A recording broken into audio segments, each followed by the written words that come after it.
Hello, എല്ലാവർക്കും Seemas small കിച്ചൻ്റെ ഇന്നത്തെ വീഡിയോയിലേക്ക് സ്വാഗതം. ഇന്ന് തയ്യാറാക്കാൻ പോകുന്നത് ഒരു ഫിഷ് ഫ്രൈ ആണ്. എല്ലാവരും സാധാരണ ചെയ്യുന്ന പോലെ തന്നെയൊക്കെയാണ് നമ്മളും തയ്യാറാക്കാൻ പോകുന്നത്. അത് നമുക്ക് എങ്ങനെ തയ്യാറാക്കാൻ നോക്കാം. ഞാനിന്ന് ഫ്രൈ ചെയ്യാൻ വേണ്ടി എടുത്തു വെച്ചേക്കുന്ന ഫിഷ് പിലോപ്പിയാണ്. ഇപ്പം നമുക്ക് ലോക്ക്ഡൗൺ ആയതുകൊണ്ട് അധികം മീനുകളൊന്നും കിട്ടാനില്ല. അപ്പോൾ എനിക്കിന്ന് രാവിലെ അവൈലബിൾ മീൻസ് ഒരു മീൻകാരൻ വന്നപ്പോൾ എനിക്ക് കിട്ടിയത് പിലോപ്പിയാണ്. അപ്പോൾ ഞാൻ വിചാരിച്ചു വന്നാൽ അത് എങ്ങനെയാണ് ഫ്രൈ ചെയ്യണേന്ന് നിങ്ങളൊക്കെ ഒന്ന് കാണിച്ചു തരാമെന്ന് വിചാരിച്ചു. അതിനുവേണ്ടി ഞാൻ പിലോപ്പി നന്നായിട്ട് വെട്ടി തേച്ച് കഴുകി വെച്ചിട്ട് അതിനകത്തേക്ക് കുറച്ച് ഉപ്പും മഞ്ഞൾപ്പൊടിയും പുരട്ടി വെച്ചേക്കുന്നതാണ് ഇത്.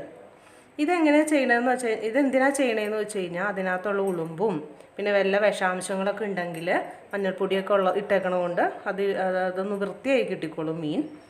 അപ്പോൾ അതിന് വേണ്ടിയാണ് നമ്മളങ്ങനെ ചെയ്തേക്കുന്നത്. പിന്നെ ചില മീനുകളെന്ന് വെച്ചാൽ നമ്മൾ എടുത്തു കഴിയുമ്പോൾ ഭയങ്കര ഉളുമ്പ് ചൊവ്വയായിരിക്കും, അല്ലെങ്കിൽ ചെളിച്ചൊവ്വ അങ്ങനെയൊക്കെ നമുക്ക് ചിലപ്പോൾ തോന്നാം. അപ്പോൾ നിങ്ങൾ എന്താ ചെയ്യണമെന്ന് വെച്ചാൽ ഇതേപോലെ തന്നെ ചെയ്തിട്ട് ഇതൊന്ന് വാഷ് ചെയ്തതിന് ശേഷം ഈ മഞ്ഞളും ഉപ്പും ഒന്ന് കഴുകി കളഞ്ഞതിന് ശേഷം കുറച്ച് പച്ച വെളിച്ചെണ്ണ ഒഴിച്ച് ഫിഷ് ഒന്നും കൂടി ഒന്ന് കഴുകിയെടുക്കണം. അപ്പം അങ്ങനെ ചെയ്യുമ്പോൾ എന്താണെന്ന് വെച്ചാൽ നമ്മൾക്ക് കറി വെക്കുമ്പോഴും വറുക്കുമ്പോഴൊക്കെ ഉള്ള ഒരു ഉളുമ്പിൻ്റെ ഒരു ടേസ്റ്റ് നമുക്ക് കിട്ടത്തില്ല. ഇനി നമുക്ക് നമ്മുടെ ഫിഷ് ഫ്രൈക്ക് വേണ്ടി എടുത്തു വെച്ചേക്കുന്ന ഇൻഗ്രീഡിയൻസ് എന്തൊക്കെയാണ് ഞാൻ കാണിച്ചു തരാം. ഒരു 1/2 ടീസ്പൂൺ മഞ്ഞൾപ്പൊടി എടുത്ത് വെച്ചിട്ടുണ്ട്. ഒരു 3 ടീസ്പൂൺ മുളക് പൊടി എടുത്ത് വെച്ചിട്ടുണ്ട്. പിന്നെ നമുക്ക് ആവശ്യത്തിന് ഉപ്പ് വേണം. ഒരു നാരങ്ങയുടെ പകുതി എടുത്ത് വെച്ചിട്ടുണ്ട്. ഒരു കഷ്ണം ഇഞ്ചി എടുത്ത് വെച്ചിട്ടുണ്ട്. പിന്നെ നമുക്ക് മെയിൻ വേണ്ടത് കുരുമുളക് പൊടിയാണ്. നമ്മൾ കുരുമുളക് പൊടിക്കുമ്പം അധികം തരിയായിട്ട് പൊടിക്കരുത്. അധികം തരിയായിട്ട് പൊടിച്ച് കഴിഞ്ഞിട്ടുണ്ടെങ്കിൽ നമുക്കതിൻ്റെ ഗുണവും നഷ്ടപ്പെടും, ആ സ്മെല്ലെല്ലാം നഷ്ടപ്പെടും, വെറും ഒരു തരി പോലെയായി പോകും. ഇങ്ങനെ ഒരു മിനിമം ഇതിൽ നമുക്ക് കുരുമുളക് പൊടിച്ചെടുക്കണമായിരിക്കും നല്ലത്. ഇപ്പം ഇങ്ങനെ നമ്മൾ പൊടിച്ചുണ്ടാക്കുമ്പം ഫിഷ് ഫ്രൈക്കാണെങ്കിലും ചിക്കനൊക്കെ ആണെങ്കിലും ഇതിനൊരു ടേസ്റ്റ് നമുക്ക് കിട്ടും. അപ്പോൾ നമുക്കിതെങ്ങനെ ചെയ്യണമെന്ന് നോക്കാം. നമ്മൾ മഞ്ഞളും ഉപ്പും പുരട്ടി വെച്ച മീനുണ്ടല്ലോ ഒന്ന് കഴുകിയെടുത്തു. അതിനുശേഷം ഈ മീൻ നമുക്കൊന്ന് വരഞ്ഞെടുക്കണം. ഇങ്ങനെ വരഞ്ഞെടുക്കുമ്പോഴാണ് ഫിഷ് നാരങ്ങനീരും ഉപ്പും എല്ലാം അതിനകത്തേക്ക് ചെല്ലത്തുള്ളൂ. അപ്പോൾ നമുക്കിതിങ്ങനെ വരഞ്ഞെടുക്കാം. ഞാൻ വരഞ്ഞ് വെച്ചേക്കുന്ന മീനിനകത്തേക്ക് നമ്മൾ എടുത്തു വെച്ചേക്കുന്ന പൊടികളെല്ലാം ചേർത്ത് കൊടുക്കാം. ആദ്യം നമ്മൾ ചേർത്ത് കൊടുക്കാൻ പോകുന്നത് 2 ടീസ്പൂൺ കുരുമുളക് പൊടിയാണ്. നിങ്ങൾ എരിവിനനുസരിച്ചിട്ട് വേണം കുരുമുളക് പൊടി ചേർക്കാനായിട്ട്. പിന്നെ അതുമല്ല ഇതിന് ഇച്ചിരി കുരുമുളക് പൊടി കൂടുതൽ, ഈ വലിയ മീനിനൊക്കെ ആകുമ്പോൾ കുരുമുളക് പൊടി കുറച്ച് കൂടുതൽ എടുക്കുന്നത് നല്ലതായിരിക്കും. നമ്മൾ മുളക് പൊടിയും മഞ്ഞൾപ്പൊടിയും കൂടി ഇട്ട് കൊടുക്കുന്നുണ്ട്. പിന്നെ നമ്മൾ ആവശ്യത്തിന് ഉപ്പിട്ട് കൊടുക്കുക. പിന്നെ നാരങ്ങനീര് ഞാൻ പകുതി എടുത്ത് വെച്ചേക്കുന്ന അത് ഫുള്ളും ഞാൻ ഒഴിച്ചു കൊടുക്കുന്നുണ്ട്. കാര്യം എന്ന് വെച്ചാൽ നമ്മൾ മീനൊക്കെ വറുക്കുമ്പോൾ ഇത്തിരി പുളി എന്തായാലും വേണം. മീൻ ഉപ്പും പുളിയൊക്കെ പിടിക്കുമ്പോഴാണ് നമുക്ക് കഴിക്കാനും ഒരു സ്വാദ് ഉണ്ടാവുള്ളൂ. ചിലരെങ്ങനെയാണെന്ന് വെച്ച് കഴിഞ്ഞാൽ ചിലപ്പോൾ നാരങ്ങനീരൊന്നും യൂസ് ചെയ്യണുണ്ടാവില്ല. ഈ ലാസ്റ്റ് ഫ്രൈ ചെയ്തതിന് ശേഷം നാരങ്ങനീര് ആഡ് ചെയ്യണവരുണ്ട്. ഇനി നമുക്ക് ഇഞ്ചി ഗ്രേറ്റ് ചെയ്ത് കൊടുക്കാം. ഇങ്ങനൊരു പാത്രം നമ്മുടെ കയ്യിൽ ഉണ്ടെങ്കിൽ സുഖമാണ്. ചെറുതായിട്ട് നമുക്കിങ്ങനെ ചരണ്ടി ഇട്ട് കൊടുത്തിട്ടുണ്ടെങ്കിൽ ഇത് കണ്ടോ, നല്ല ചെറുതായിട്ട് തന്നെ അത് കിട്ടുകയും ചെയ്യും. മീനകത്തെല്ലാം അതിൻ്റെ നീര് പിടിക്കുകയും ചെയ്യും. ചതച്ചിടുമ്പോൾ എന്ന് വെച്ച് കഴിഞ്ഞാൽ ഒന്നുമില്ലെങ്കിൽ നിങ്ങൾക്ക് മിക്സിയിൽ വേണമെങ്കിൽ അടിച്ചെടുക്കാം. പക്ഷെ അത് അടിച്ചെടുക്കാം, കുഴപ്പമില്ല.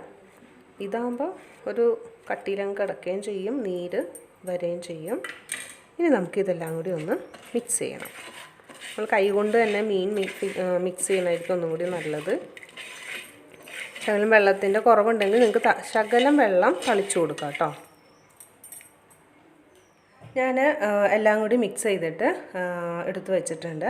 ഞാൻ 2 തണ്ട് വേപ്പിലയും കൂടി വെച്ചിട്ടുണ്ട്. എന്താണെന്ന് വെച്ച് കഴിഞ്ഞാൽ നമ്മൾ ഫ്രൈ ചെയ്യുമ്പോൾ ഈ വേപ്പിലയും കൂടി ഇട്ട് ഫ്രൈ ചെയ്യുമ്പോൾ അതിന് പ്രത്യേക സ്മെല്ലുണ്ടാകും. ഒന്നില്ലെങ്കിൽ നിങ്ങൾ വേപ്പില ചെറുതാക്കി അരിഞ്ഞ് ഇതിൻ്റെ കൂട്ടത്തിൽ ഇടുക. അല്ലെങ്കിൽ ഫ്രൈ ചെയ്യുന്നതിന് മുമ്പ് വെളിച്ചെണ്ണ ഒഴിച്ചതിന് ശേഷം ആ വേപ്പില ഇട്ടതിന് ശേഷം നമ്മൾ മീനൊന്ന് ഫ്രൈ ചെയ്ത് നോക്കിയാൽ അതിന് നല്ല സ്മെല്ലും ഉണ്ടാകും, നല്ലൊരു ടേസ്റ്റും കിട്ടും. അപ്പോൾ ഇത് നമുക്കിനി ഒരു 1/2 മണിക്കൂർ കഴിഞ്ഞിട്ട് എടുത്ത് ഫ്രൈ ചെയ്യാം. നമ്മൾ പുരട്ടി വെച്ചേക്കുന്ന ഈ ഫിഷിനകത്ത് അതൊരു അരമണിക്കൂറോളം കഴിഞ്ഞിട്ടുണ്ട്. ഇനി നമുക്കൊരു പാൻ വെച്ച് ഇതൊന്ന് വറുത്തെടുക്കാം. എണ്ണ ചൂടായിട്ട് നമുക്ക് അതിനകത്തേക്ക് ഇത്തിരി വേപ്പില കൊടുക്കാം.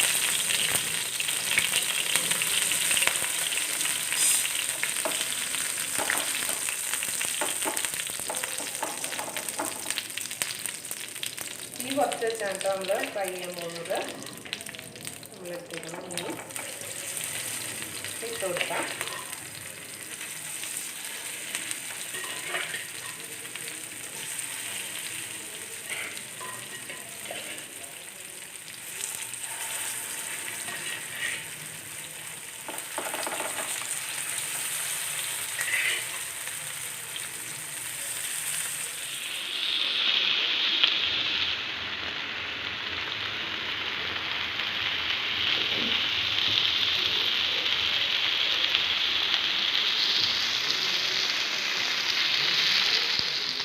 അങ്ങനെ നമ്മുടെ ഫിഷ് ഫ്രൈ റെഡി ആയിട്ടുണ്ട്.